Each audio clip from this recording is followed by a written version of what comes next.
प्रांजल खेवलकर यांचा पाय आणखी खोलात जाण्याची शक्यता आहे। खेवलकर यांच्या विरोधात अनेक तरुणी तक्रार देण्यासाठी पुढे येण्याच्या तयारीत आहेत। खेवलकर यांच्यावर आणखी गुन्हे दाखल होऊ शकतात। पुण्यातील सायबर पोलीस ठाण्यामध्ये खेवलकर यांच्यावर एक गुन्हा दाखल करण्यात आलेला आहे आणि आता आणखी तरुणी गुन्हा दाखल करण्यासाठी समोर येऊ शकतात असं म्हटलं जात आहे। प्रांजल खेवलकर यांच्या अडचणींमध्ये आता आणखी वाढ होण्याची शक्यता आहे। आणखी तपशील घेणार आहोत प्रतिनिधी ज्ञानेश्वर चौतमल यांच्याकडून। ज्ञानेश्वर, नेमका हा सगळा काय प्रकार आहे आणि आता आणखी किती गुन्हे खेवलकर यांच्यावर दाखल होण्याची शक्यता आहे?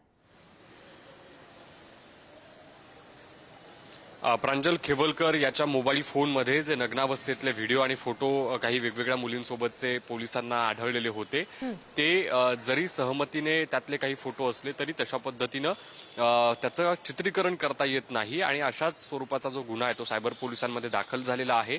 जवळपास 300 वेगवेगळ्या महिला आणि मुले आहेत ज्यांचे फोटो आणि व्हिडिओ प्रांजल खेवलकरच्या मोबाईल फोनमध्ये सापडलेले होते।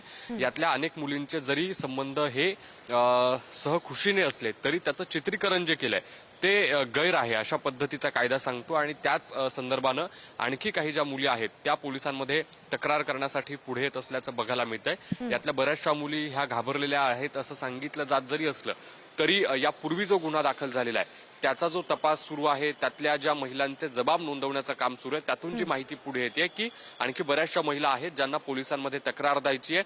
जर अशा पद्धतीने महिला पुढे आल्या आणि त्यांनी जर खेवलकरच्या विरोधात तक्रार दिली तर आणखी गुन्हे दाखल होऊ शकतात अशा पद्धतीची माहिती मिळते। जी, धन्यवाद ज्ञानेश्वर सगळ्या तपशिलांसाठी।